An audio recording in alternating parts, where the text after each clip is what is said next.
todos nosotros tenemos un poder interior que el Señor nos lo da a través del Espíritu Santo. ¿Para qué? Para soportar las pruebas, para soportar los días devastadores, para soportar los días de tristeza, los días de angustia, aún para soportar las victorias, porque ahí también el Espíritu Santo nos tiene que ayudar en cuando usted tiene sus victorias, sus éxitos en el orgullo, tener humildad, en saber manejar todo este tema. Entonces, nosotros todos tenemos ese poder interior.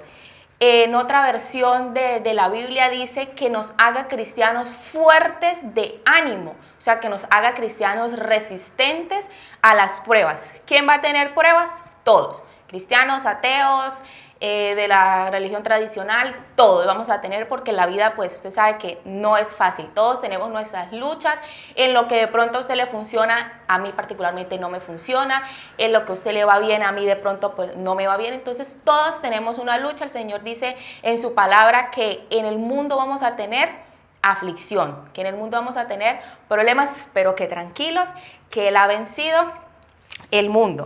Entonces, Joel predice el derramamiento del Espíritu Santo. Joel predice que va a venir el Espíritu Santo, que entonces vamos a hablar, eso está en Joel 2:28, dice: cuando esto haya pasado, les daré a todos mi espíritu. Hombres y mujeres hablarán de parte mía, y a los ancianos les hablaré en sueños, y a los jóvenes en visiones. ¿Después de qué? Después de Joel basa su libro en 3 partes. La primera es en estos días en los que la oruga, el saltón y el revoltón se come todo. Se comen los viñedos, se come los granados, se come las higueras, se come, mejor dicho, deja al país en la ruina. Después, en el capítulo 2, entonces él llama y él dice, bueno, los sacerdotes convoquen, ayunen, clamen, arrodíllense, vengan, pídanme. Y el tercero es cuando nosotros aceptamos la invitación de sí, aceptamos que el Señor venga y actúe y intervenga en nuestra situación o no. Es en ese libre albedrío que el Señor nos deja, pues usted sabe y usted tiene en sus manos, en su voluntad, aceptarlo o no. Dice, la gente misma ha perdido la alegría.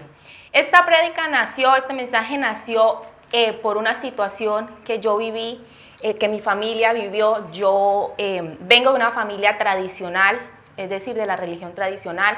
Mi papá, mi mamá, tengo 2 hermanos, una hermana mayor, un hermano menor. Y resulta que nosotros vivíamos en un pueblo cerca aquí del norte. Vivíamos muy bien. Digamos que mis papás tenían sus buenos trabajos, teníamos casa, teníamos transporte, estudiábamos allí.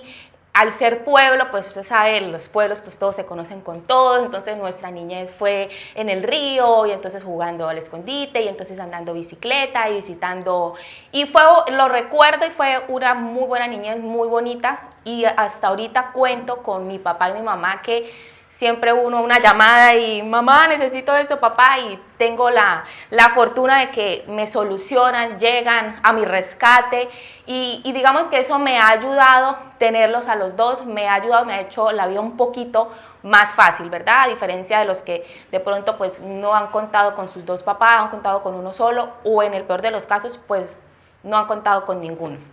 Entonces, bueno, vivíamos allí, vivíamos muy bien, como ya le dije. Y resulta que este pueblo era muy tranquilo, era un pueblo en el que, digamos que usted podía dejar una bicicleta fuera de la casa y al otro día ahí estaba la bicicleta porque pues nadie se robaba lo de nadie, no habían pleitos, no había guerra, nos mataban, sí, o sea, era un pueblo muy seguro hasta ese entonces. Después de ese tiempo llegó la guerra a este lugar y a nosotros nos tocó salir. ¿Por qué lo recuerdo y lo comparo con Joel? Porque a nosotros también nos tocó dejar todo. O sea, mi mamá enfermó de los nervios, digamos que lo emocional, la guerra ya le estaba afectando mucho, sus emociones, su parte interior, su cabeza, y ella tuvo que salir. Recuerdo, tengo en mi cabeza la imagen de mi papá llorando y diciendo, su mamá está enferma y nos tenemos que ir de acá. Ellos salen como les dije, tenía un hermanito menor, él estaba de meses, eso fue hace 20 y tantos años atrás, y estaba de meses y a mi papá le tocó salir con mi hermanito y con mi mamá a otro lugar para una clínica donde pudieran pues tratar a mi mamá y esto de sus emociones, de su crisis, y pues digamos que se sanara. Nosotros nos quedamos a cargo de vecinas y de amigos, de muy buenos amigos, y nos quedamos bien porque digamos que con mi hermana siempre he sido muy buena, somos amigas, nos la llevamos muy bien, entonces bueno, éramos como una se acompañaba a la otra, pero fue un tiempo difícil porque pasaron muchos meses en los que tuvimos que estar lejos de mi mamá y de mi papá, ¿cierto? A cargo de unas, pues de vecinos y de personas, pero pues no eran nuestros papás. Y eso llevó a mi mamá a buscar al Señor. Digamos que eso fue como el Señor arrinconando a mi mamá para que ella pues finalmente lo buscara, ¿cierto? Porque eso es lo que hace el Señor cuando nos quita cosas. Vemos que joyas que ella tenía tuvimos que dejarlas. En ese tiempo, pues un río nos separaba y habían volado el puente, entonces teníamos que pasar en canoitas y pues fue muy poco lo que pudimos sacar, la ropa y algunas cosas, algunos colchones y eso, pero la mayoría de las cosas se quedaron en la casa. Perdimos la casa, digamos que después de un tiempo vinieron a invadirla y alguien dijo, bueno, yo se las compro y pues no la compró a 3 pesos que no valía, entonces perdimos la casa, perdimos el colegio, ¿cierto? Porque estábamos estudiando, perdimos amigos.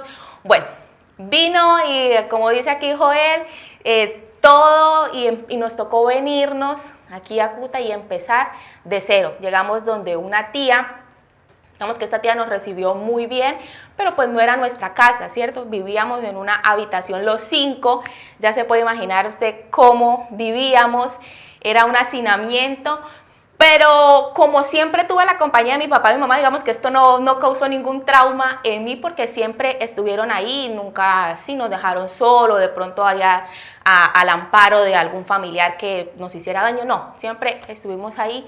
Y entonces cuando el Señor empieza a correr a mi mamá y la llama al arrepentimiento, la llama y le dice, bueno, y mi mamá empieza a buscar, yo recuerdo que ella iba a esos seminarios donde se trataba el alma, pero se querían sanar con muchas cosas que no era el Señor. Yo recuerdo que había una foto que mamá se había tomado, ella caminando en brasas, o sea que la palabra dice que nosotros no podemos caminar sobre brasas, que maldito el que lo haga. Entonces, ella, porque en esa búsqueda, en esa necesidad de llenar, ¿cierto? Su alma, de llenar su corazón, ¿qué es la búsqueda y qué es la necesidad que todos nosotros tenemos de llenarlo con algo? ¿Cierto? Yo siempre he sido muy creyente, aunque era católica, le cuento que yo iba a misa sola. Resulta que hemos vivido, la casa donde viven actualmente mis papás queda cerca de una iglesia católica. Yo he sido siempre muy mala para madrugar, entonces yo madrugar no, conmigo no cuenten. Yo le trasnocho todo lo que quiera, pero no madrugo. Entonces mi papá iba a misa en las mañanas, mi mamá pues iba a la iglesia pues ya convertida. Y pues digamos que mi hermana y mi hermano, pues no, ellos no, esas cosas no les interesaban. Entonces yo iba a las 5 de la tarde, iba solita a mi misa y me regresaba. Digamos que siempre he sido que hay que creer en algo, ¿cierto? Yo siempre he dicho, hay que creer en algo y pues yo buscaba a mi manera llenar esos vacíos también que de pronto pues uno tiene. Y en esa búsqueda mi mamá encontró al Señor. Entonces, la llama y ella dura mucho tiempo. El Señor usó a una compañera de ella, mi mamá es profesora, usó una amiga de ella y la invitó. Dijo, mire, tenemos, y insistió tanto en invitarla que mi mamá, bueno, pues vamos a ver qué pasa, ¿no? Igual como a nosotros, mi mamá siempre me decía, vamos, mire, que no sé qué. Yo le decía, no, mamá, ¿qué tal que mi papá se dé cuenta que yo la estoy acompañando por allá? No, yo no puedo acompañarla, no vaya usted solita y yo me voy para el otro lado. Y siempre como en esa búsqueda, en esa necesidad, el Señor viene al encuentro de mi mamá. Él prepara ese encuentro y como les digo, Él nos arrincona y en ese tiempo arrinconó a mi mamá con esta enfermedad Y les cuento esto porque es algo que nunca cuento, inclusive en la casa, en la familia, eso de Bruno no se habla, o sea, ese tema no, cancelado ese tema no, porque a mí antes me afectaba mucho. Digamos que cuando éramos pequeños y la gente de acá preguntaba, bueno, ¿y cómo hicieron para venirse? ¿Y qué pasó? ¿Por qué decidieron? Yo me iba. Y yo decía, no, a mí no me gusta que toquen, porque hubo muchas escenas que todavía tengo en mi cabeza que fueron muy duras, ¿cierto? Ver a mi mamá así, desesperada, ver a mi papá también que él no sabía qué hacer con mi mamá y con 3 niños pequeños, no sabía qué hacer con esta situación. Pero me gusta porque la palabra inclusive dicen que olvidar es ya, no me vuelvo a acordar. Y no es así, la palabra dice que nos acordaremos de esas cosas como de aguas que pasaron. Entonces, olvidar es que yo me acuerdo, tengo en mi memoria, tengo bien esa imagen, tengo bien ese momento de mi historia, pero lo recuerdo y no me afecta, ¿sí? Me acuerdo de eso como de aguas que pasaron, o sea, ya como que eso no tiene nada en mí que me pone triste o que me pone a reclamar o a decir, en momentos sí lo hice, yo decía, pero ¿por qué los otros amigos sí se quedaron allá y por qué nosotros tuvimos que salir? ¿Por qué ellos sí tienen casa y yo no tengo casa y yo tengo que estar arrendando? Porque antes de tener la casa que tenemos ahorita, pasamos todos los años, nos mudábamos de casa porque no la pedían, no duramos, no nos gustaban. Y entonces yo decía, pero ¿por qué si ya en este barrio hago amigos, por qué me tengo que ir? Yo tengo un tío, él es sacerdote católico, es hermano de mi papá y Dios lo usó a él. Un día le dio una plata a mi papá y le dijo, mire, vaya, cómprese una casa. Y es la casa en la que viven ahorita mis papás. Y es una casa súper grande que hace 20 años, pues, no, hace 20, no, hace menos, no costaba mucho, pero ahorita sí. Y entonces usted sabe que Dios usa lo que sea para restituirnos, para regresarnos, para devolvernos, y en ese tiempo yo no lo entendía y yo decía, pero ¿por qué a nosotros? ¿Por qué si nosotros hemos sido personas buenas, cierto? Usted me pregunta que si matábamos, que si robábamos, que si nos portábamos bien, sí, yo le digo, sí, éramos personas normales, éramos personas buenas, pero al Señor no le basta con eso. El Señor nos llama al arrepentimiento, que nuestro corazón se vuelva al corazón de Él, nos arrincona, como ya le dije, nunca con la intención de destruirnos, al contrario, de sacarnos de ahí, de darnos aún más. Me pregunta que si la casa que teníamos es mejor que la de ahorita, no.